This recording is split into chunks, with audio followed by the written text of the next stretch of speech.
आखिर माँ बाप के लिए बेटियाँ बोझ क्यों हैं? दीदी कहाँ खो गई हैं? ध्यान कहाँ है आपका?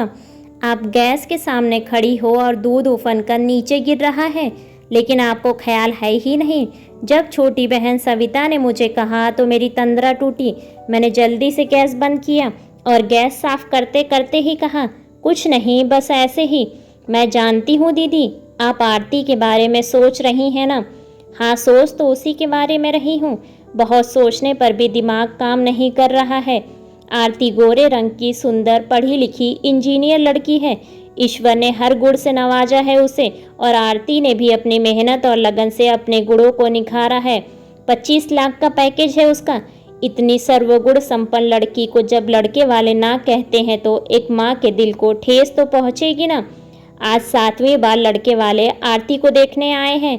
उनके चेहरे से तो लग रहा था कि उनकी हाँ ही होगी, लेकिन जब उन्होंने कहा कि घर जाकर जवाब देते हैं तो ना जाने क्यों मन में शंकाएं आ रही हैं।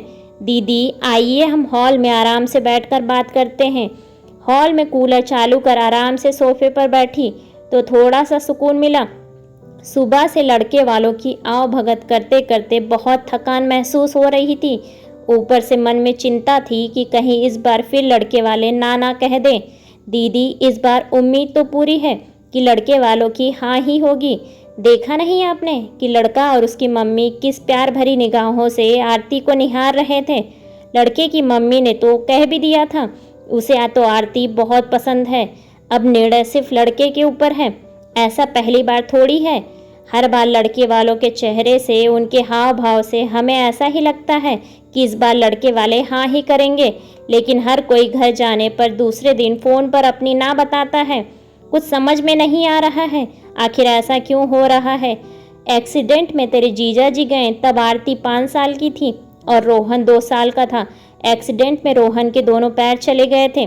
तब से आज तक रोहन के सभी काम मैं और आरती मिलजुल कर करते हैं।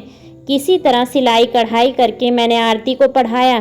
कभी कभी मन में आता है कि आखिर कब तक ईश्वर मेरी सहन शक्ति की परीक्षा लेंगे।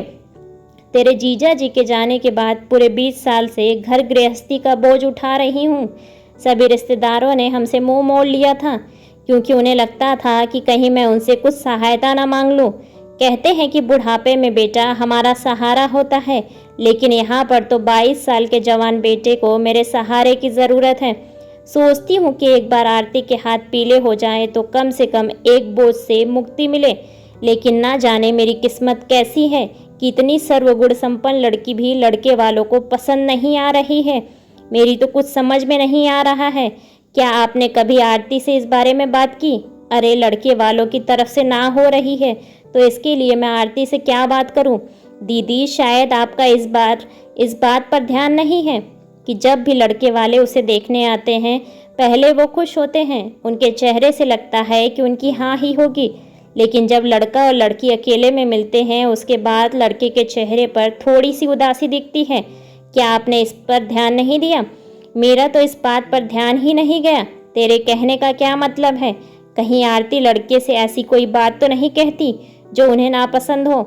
आरती ऐसा कुछ क्यों कहेगी? उसके साथ सलाह मशवरा करने के बाद, शादी के लिए उसकी हाँ होने के बाद, लड़के का पूरा बायोडाटा उसे बताने के बाद, लड़के के बारे में पूरी छानबीन करने के बाद मैं लड़के वाले को लड़की देखने बुलाती हूँ।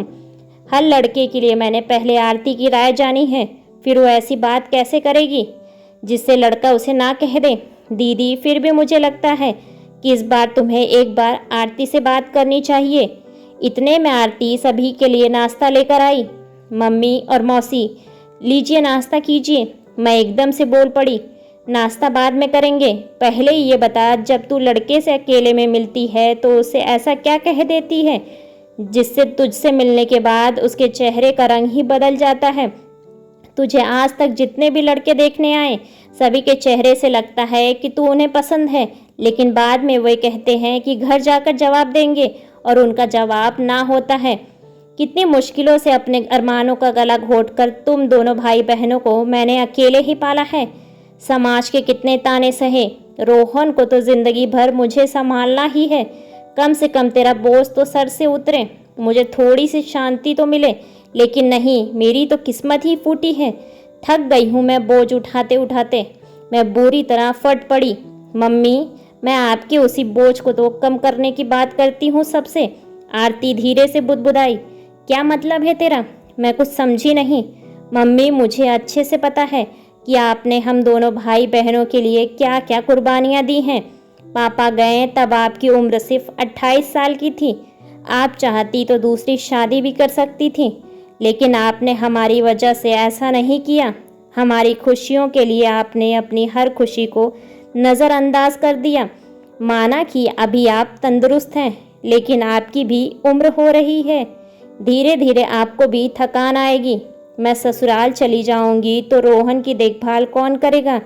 इसलिए मैं लड़के से कहती हूँ कि मैं उनके परिवार के हर सदस्य का तन मन धन से पूरा पूरा ख्याल रखूंगी।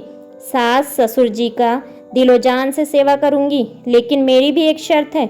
जब तक मेरी मम्मी तंदुरुस्त है, उनके हाथ पैर काम कर रहे हैं, तब तक कोई बात नहीं, लेकिन जब मेरी मम्मी की तबीयत अच्छी नहीं रहेगी, तब मम्मी और रोहन दोनों हमारे साथ रहेंगे। ओ माय गॉड, कितना कुछ कह डाला मैंने उसे, बोझ तक कह डाला। जो लड़की इतना दूर का सोचती है, जो अपनी मम्मी और भाई दोनों का बोझ उठाने के लिए तैयार है, लाखों में कमा रही है, उस प्यारी सी बिटिया को मैंने बोझ कहा। मुझे अपने आप से ग्लानि होने लगी। लेकिन मेरी भी क्या गलती? बचपन से यही सुनती आई हूँ कि लड़कियाँ बोझ होती हैं, और मेरे दिमाग में भी यही बात घर कर गई थी कि बेटियाँ बोझ होती हैं। इसलिए अनजाने में यही शब्द इतनी होनहार बेटी के लिए मुंह से निकल गया। लेकिन बेटा, कोई भी लड़का तेरी इस अनोखी शर्त को कैसे मानेगा? किसी का भी दिल इतना बड़ा नहीं होता कि वो अपने पत्नी के साथ साथ उसके भाई और मम्मी की भी जिम्मेदारी उठाने को तैयार हो। तेरी ऐसी शर्त से तो तेरी शादी नहीं हो पाएगी। क्यों कहीं तूने लड़के से ऐसी शर्त? मुझे कुछ नहीं होगा बेटा, तुझे पता है मैं अपने खान पान का, अपनी सेहत का बहुत ख्याल रखती हूँ। व्यायाम भी बराबर करती हूँ, क्योंकि मुझे पता है मैं तंदुरुस्त रहूँगी तभी अपने बच्चे का ख्याल रख पाऊँगी। मैं सब मैनेज कर लूँगी बेटा। तू अभी फ़ोन करके लड़के वाले को बोल दे तू अपनी शर्त वापस ले रही है। इतना कहते कहते मैं अपने आंसुओं को रोक नहीं पाई और रोने लगी। सविता और आरती दोनों की आंखों में भी आंसू आ गए। मम्मी, कोई ना कोई तो होगा जो हमारी भावनाओं को समझकर मेरी शर्त को मानकर शादी के लिए हाँ कहेगा। वैसे भी शादी करना ही जीवन का अंतिम उद्देश्य नहीं है। जैसे अभी तक कमा खा रहे हैं, वैसे आगे भी जी लेंगे। बचपन से पाला है हमने रोहन को, उसको ऐसे कैसे छोड़ सकते हैं? मैं सोचती ही रह गई कि आखिर दुनिया बेटियों को बोझ क्यों कहती है। आज बेटियां भी इतनी सशक्त हैं कि वे हर तरह का बोझ उठा सकती हैं। ऐसे ही बेहतरीन कहानियों को सुनने के लिए वीडियो को लाइक और चैनल को सब्सक्राइब करें, और अपने विचार कमेंट्स बॉक्स में कमेंट्स करके हमें ज़रूर बताएं। धन्यवाद।